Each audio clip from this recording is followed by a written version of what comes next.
तो ये हमारे दोनों कौम के जो सितारे और उनका अचीवमेंट है, इसके बारे में ये हम बताएंगे। और उसके साथ साथ आप सबको मालूम है, और एक हमारे नामवर सितारे यहाँ मौजूद है, कि एज कम है, ज्यादा नहीं है, हम लोग बुढ़े हैं और जवान है, वो है नजीब मुल्ला साहब।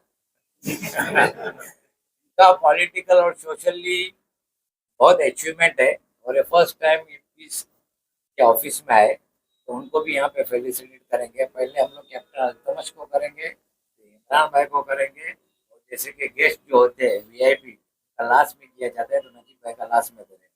जज़ाकल्लाह खैर। ये मेरा नाम इमरान अब्दुल हमीद फ़की है और मैं कोंकण के छोटे से गांव मुमका से हूँ, तालुका खेड़, डिस्ट्रिक्ट रत्नागिरी। मेरी अम्मी और मेरे अब्बा जो है वो पुलिस में हवलदार थे मुंबई में, और मैं पैदा भी मुंबई में हुआ। और मुंबई के एक छोटे से ग्रैंड रोड के इलाके से मैं बिलोंग करता हूँ, वहीं पे मेरा पूरा बचपन गुजरा। वहाँ से मैं एक छोटी सी स्कूल, आवर ओन स्कूल, जिसका नाम भी कोई नहीं जानता, वहाँ से मैंने 10th की पढ़ाई हासिल की। और वहाँ से मेरा सफ़र शुरू हुआ, और मैं आगे जाकर जो है साबो सिद्दीक पॉलिटेक्निक के अंदर अपना डिप्लोमा इन सिविल इंजीनियरिंग वहाँ से मुंबई बाईकला से पास हुआ। वहाँ पे मैंने महाराष्ट्र में सेकंड रैंक और पूरे इसमें 5th रैंक हासिल किया। और वहाँ से मुझे VJTI, Veer Mata Jijabai technological institute में फ्री सीट मिली, और वहाँ से मैंने अपनी degree in civil engineering pass की। और मेरा गांव जो है, जैसे मैंने आपको बताया, खेड़, वहाँ पे हम लोग खेलते थे डाक बंगला में क्रिकेट। वहाँ पर जो है छोटी सी पहाड़ी थी, वहाँ पर हम लोग आम तोड़ने जाते थे, आम, कैश्यू नट और बहुत सारी चीजें, वहाँ पर हम लोग ऊपर जाते थे। वहाँ से सफर शुरू हुआ, और हिमालय की चोटी पे जाना शुरू हुआ 2016 से। मेरा दोस्त मिर्जा बेग फजलुर रहमान मुझे 2016 से हिमालय की चोटी पर लेके जाता है। हम लोग ने कम से कम 3 हिमालय की चोटी पार की है। एक हिमाचल प्रदेश के अंदर हमटा पास, फिर उसके बाद में उत्तराखंड में हम लोग गए थे पंगारचूला, और उसके बाद में हम लोग सबसे बड़ी चोटी हिमालय की हम लोग पार किए हैं, स्टोक कांगरी, जो कि 6000 मीटर के ऊपर है, 20,000 फीट। उसके बाद में एक मेरे पेंडेमिक आने के बाद में ये मौका हाथ से चला गया, क्योंकि हम लोग सऊदी अरब में काम करते हैं एज ए इंजीनियर, और वहां पर हम लोग 3 साल लॉक हो गए।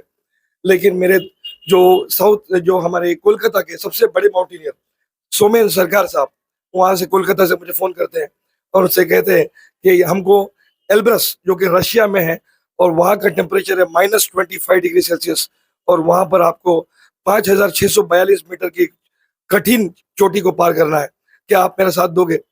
मैंने उनसे कहा बिल्कुल, मैं आपके साथ हूँ, क्योंकि आप मेरे साथ स्टोक कांगरी पे थे।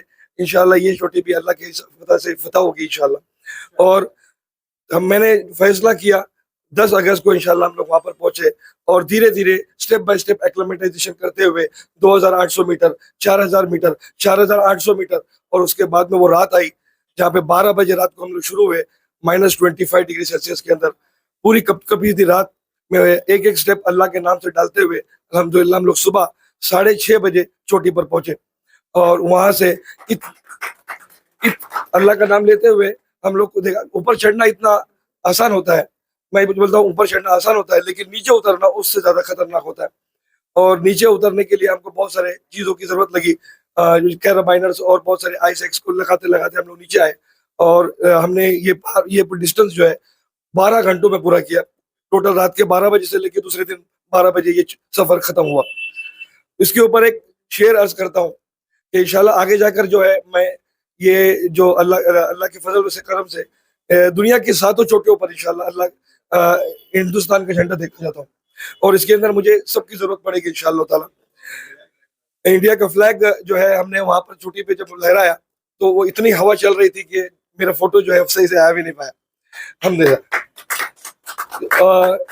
एक 4 लाइन अर्ज करके देता हूँ कि मिलेगी मंजिल मकसूद ये ईमान रखते हैं, हम अपनी रहनुमाई के लिए कुरान रखते हैं, वफादारी वतन से हो ये इस्लाम कहता है, और हम अपने दिलो गोशे में हिंदुस्तान रखते हैं।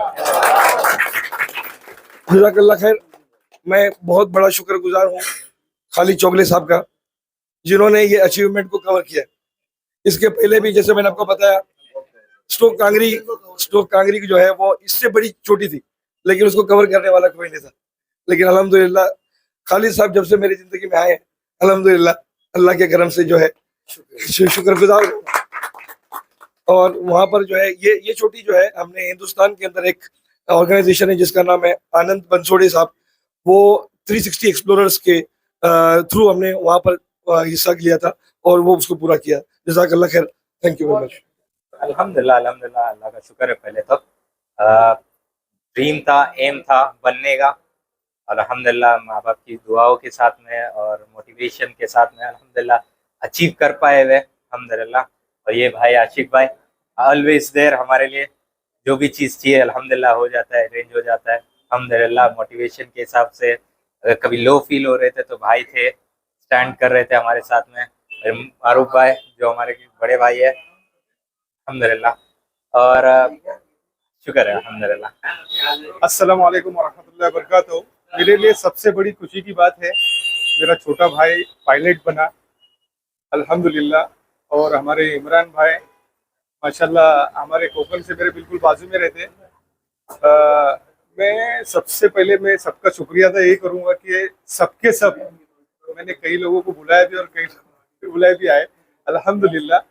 और ये प्रोग्राम छोटा सा रह गया था लेकिन माशाल्लाह बहुत बड़ा हो गया। मैं सबका शुक्रिया अदा करता हूँ, खास तौर से स्पेशली नजीब भाई का।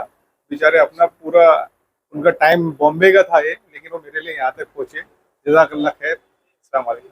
इतनी फक्र की बात है कि एक मोमिन एक खेड़ में जैसे मुमका में रहता है, रेगिस्तान में काम करता है, रेत है जहाँ पहाड़ नहीं और पहाड़ पे चोटी पे चढ़ने का काम करता है। तो हालात को उन्हें फेस करते करते अपनी चाहत और अपने अचीवमेंट और जिंदगी में कुछ अलग करना है other than your day to day life, उसके अंदर उन्होंने जो फकीर साहब ने किया तो ये भी एक इंस्पिरेशन है। ये सब एक्टिविटीज को सराहना बोले तो हमारे नौजवान बच्चों को सही रास्ते पे रखना, ईमान नमाज दीन के साथ साथ कोई गलत चीजों में उनको शौक ना जाए, ये सब इंस्पिरेशन उनमें आए आगे बढ़ने का, पायलट बनने का, सीए बनने का, कामयाब होने का, कुछ अलग social other extra curricular activities करने का। ये सब चीज हौसला अफजाई के साथ साथ वो एक मैसेज देना चाहते हैं। खालिद भाई ने आपको वही कहा कि आप मीडिया मौजूद है, आप सियासत कवर करते हैं, जरा इस चीज को भी आप कवर कीजिए। तो पीस की तरफ से खालिद भाई ने भी वो आपको एक मैसेज दिया कि हमारी जो कोशिश है वो कोशिश सराहने की है, वो नौजवान और मुस्तकबिल को बदलने की है। तो मैं बेशक इस सोच के लिए, इस काम के लिए गर्दी साहब को, जोगले साहब को, राउत साहब को, स्पेशली मौलाना साहब, सभी जितने जिम्मेदारान इसके अंदर है, उनके सरवसा भाई साहब जो हमेशा उनके साथ खड़े रहते हैं, राजू भाई यहाँ मदद करते हैं, इन सबको मैं मुबारकबाद देता हूँ। मैं मुबारकबाद देना चाहता हूँ दोनों बच्चों को। एक पायलट हो गया जो पूरी दुनिया में घूमेगा, और दूसरा जो है सारी चोटियां फतेह कर चुका है। शायद एक आध बची है ना, एक बची है ना, एक बची है, 6 बाकी है, तो 6 फतेह करेगा। बहरहाल आज हमारी पीस चैरिटेबल ट्रस्ट की तरफ से उनका सत्कार रखा गया था, नजीमुल्लाह साहब का भी सत्कार रखा गया था। देखिए मैं एक चीज बता दूं, जब ये पीस चैरिटेबल ट्रस्ट की स्थापना किया था, हमारे अब्दुल हसी मातरे साहब के सदर थे और हमारे आशिफ गर्दी साहब। राजन भाई थोड़ा बता दूं आपको, तो कोविड के दौर में शुरू हुई। इनके काम को ना मैं देख रहा था, बराबर इनके कांटेक्ट में था। ये पास मांगते थे, मैं इनको पास निकाल के पुलिस स्टेशन से देता था। धीरे धीरे धीरे इनके काम को मैं देखता था और सोशल मीडिया देखता था कि इनका इससे क्या इंटरेक्ट हो रहा है कि नहीं हो रहा है। तो मैंने देखा ये पूरी टीम जिस तरीके से, मतलब मैं तो सबके लिए दुआ करूंगा, इनकी पूरी टीम के लिए, खालिद भाई भी, नाम जरा नहीं ले पा रहा हूँ ज्यादा। तो इनका मैंने देखा मकसद जो है ना वो प्योरली खिदमत खल्क का था और अभी है। तो इनके बीच में मैंने देखा कि इन्होंने जिस तरीके से काम किया, फिजिकली खुद होके किया, राजन भाई खुद होके इन्होंने खाना बनाया, खुद होके इन्होंने पार्किंग वो किया। ये बच्चा तो मेरे ख्याल से जवान हो गया, छोटा सा था, ये काम करते करते। तो इनका जो मकसद था, मैंने हमेशा आपके इंटरव्यू में भी कहा है कि ऐसी अगर मुमरा में 3 पीस चैरिटेबल ट्रस्ट बन जाए, जिनको फोटो खिंचाने का शौक ना हो, जिनको किसी नेता के सामने गड़बड़ मतलब शोबाजी करने का शौक ना हो, जिनको प्योरली जो हमारे मजहब ने सिखाया है कि खिदमत खल्क करने का शौक हो, ऐसे 3 हो जाए ना, मुमरा में एक बच्चा बगैर एजुकेशन के नहीं घूमेगा। ये मेरा अपना चैलेंज है। अस्सलाम वालेकुम, नमस्कार। आज यहाँ पर इमरान भाई और अल्तमश भाई, इनको जो फेलिसिटेट करने का था उसके लिए हमारे यहाँ पर आज भाई साहब और नजीब भाई आए थे। और पीस चैरिटेबल ट्रस्ट के माध्यम से मैं समझता हूँ कि आशिक गार्दी ये आज से नहीं, मैं जानता हूँ यासीन सुरमी साहब थे हमारे मरहूम, उनकी पूरी जो सोशल मीडिया है या उनका जो भी काम था वो पूरा हाईलाइट करने का आशिक भाई करते थे। और खालिद चौगुले साहब, ये जो हमारे पूरे गांधी परिवार है, आशिक भाई के सब परिवार के लोग हैं, इन्होंने हर बार मुमरा में एक अच्छा काम करने का ये रखा है, एक लोगों के सामने कैसा। मैं समझता हूँ अभी जो हमारे दो बच्चे एक चोटी पे चढ़ गया और एक फ्लाइट उड़ाने के पायलट बन गया, तो ये दोनों आसमान में उड़ने का काम किया इन्होंने। और हमारे तीसरे भाई को जो फेलिसिट किया, जो हमारे नजीब भाई, वो भी मैं समझता हूँ कि हर जो सोशल मीडिया हो या पॉलिटिक्स में वो भी आसमान में ही उड़ते हैं, लेकिन उनका कनेक्शन जमीन से, क्योंकि उनको मालूम है मेरी जब जमीन से अर्थिंग निकल जाएगी तो मैं कहीं का नहीं रहूंगा। लेकिन वो जमीन पे रहते हैं, उनको मालूम है समाज में कैसा रहने का, क्या रहने का। हालांकि वो इंसान ने हर बार सबको हेल्प किया है, लेकिन कुछ ऐसे लोग हैं उनको वो रास नहीं आता है, उनका हेल्प जो रहता है ना, उनका जो एक दिली जज्बा है कि खिदमत खल्का, वो किसी को रास नहीं आ रहा है। आज उस जैसे इंसान को छोड़ना बोले तो फिर तुम्हारे हमारी क्या वैल्यू है। तो इसके लिए मैं ये कहता हूँ कि जो पीस चैरिटेबल ट्रस्ट के माध्यम से आज यहाँ पर जो भी बच्चों को फेलिसिट किया गया, उनका मैं तहे दिल से मुमरा के वासिंदों के तरफ से शुक्रिया अदा करता हूँ, उनको अभिनंदन करता हूँ। आज यहाँ पर चैरिटेबल ट्रस्ट के हमारे जो आशिक गार्दी खालिद चौगुले साहब तो एकदम हमेशा सोशल मीडिया पे छाए हुए रहते, तो ऐसा कुछ ये नहीं है, उनका जो काम रहता है वो काम बोलता है। देखिए क्या है कि पीस चैरिटेबल ट्रस्ट के साथ में मेरा नाम और मुझे इसलिए जोड़ा जा रहा है कि मैं आशिक का मामू हूँ और मेरी सरपरस्ती में आशिक अल्हम्दुलिल्लाह बचपन से है, अल्हम्दुलिल्लाह रब्बिल आलमीन। ये शुरुआत ऐसी हुई थी कि जब कोविड में एक ही रात में सारी चीजें बंद हो गई और सुबह में लोग फेरी वाले थे जो हाथ गाड़ी चलाते थे, तो क्राफर्ड मार्केट में ऐसा था कि वो लोग चाय पानी को तरस रहे थे, कुछ भी नहीं था, पैसे थे ले कहाँ से, एक चाय नहीं मिलती थी, कुछ भी नहीं मिलता था। तो वो जब देखने के बाद में सिर्फ एक कॉल किया था मैंने आशिक को कि यही सेम माहौल मुमरा में होगा तो क्या कर सकते हैं, क्या खाना बना के तो ऐसे लोगों को दे सकता है। तो बोला मामू मैं अब भी उठता हूँ, वल्लाह उसकी बात थी, मैं अब भी उठता हूँ और अब भी जाता हूँ। और उस दिन से वो खाना बनाकर जो बांटना शुरू हुआ, मैं तो बम्बई में ही रह गया, ओके, आशिक वो सफर लेकर चलता रहा। तो मेरी जो पीस चैरिटेबल ट्रस्ट के साथ ओके जो मेरा ताल्लुक था वो सिर्फ वहां था कि मैंने वो शुरुआत करा दी थी यानी मैंने तो सिर्फ एक काम के लिए, मगर वो कहते ना मैं अकेला ही चला था जानिबे मंजिल, मगर लोग आते ही गए और कारवां बनता गया।